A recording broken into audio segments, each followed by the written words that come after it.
Here I've created a new service, individual tax return capital gain, put in some details about what's involved in handling the service, connected the scope, so this is a tax return scope which can be used with any kind of service associated with tax returns, put in a fee, haven't published it to the portal because our portal's not really, look, the way that you would use portal is you would have very simple services that you would advertise there with a fixed fee. So when you're putting together a composite set of components for a service like what we're doing here, you're probably not going to publish this kind of thing to your portal. It just gets too complex.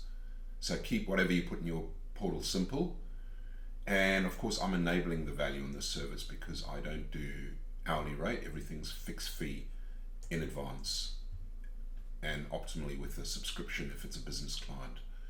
So over here we require to be honest, whatever you do here is not too important because you're going to do all this when you actually get to filling in the deal. So you'll handle this at the deal, I'll show you in a second. Really what you're considering here is you would worry about this if you're putting this service into your marketplace, because then this billing profile would be what whoever buys off the marketplace would buy at. They would use whatever settings you've got here. But for what I'm doing now, when I'm going to put together a composite service and send it to my client, I don't need to worry about that. Of course, for this one, I am going to show the different fees to the client. I don't want them to get one big sticker shock. I'd rather break it down for them.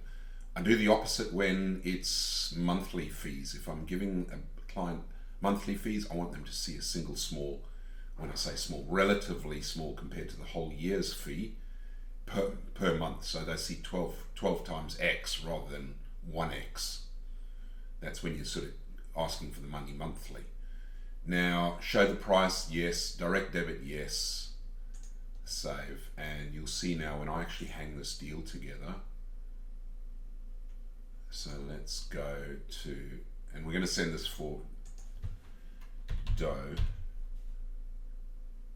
So we've got, we'll send it to John Doe. Okay, John Doe is our signatory, and this is annual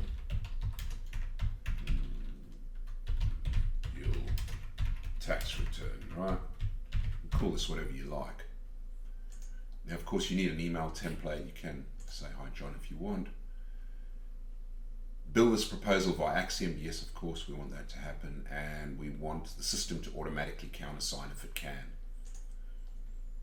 So all our deals are signed by both the buyer and the seller, so you can show up in court with them, and we make sure the names are properly mentioned. So if it's sending to a legal entity, it'll put all the details in correctly, and you have the correct signatory in there with whatever his title is.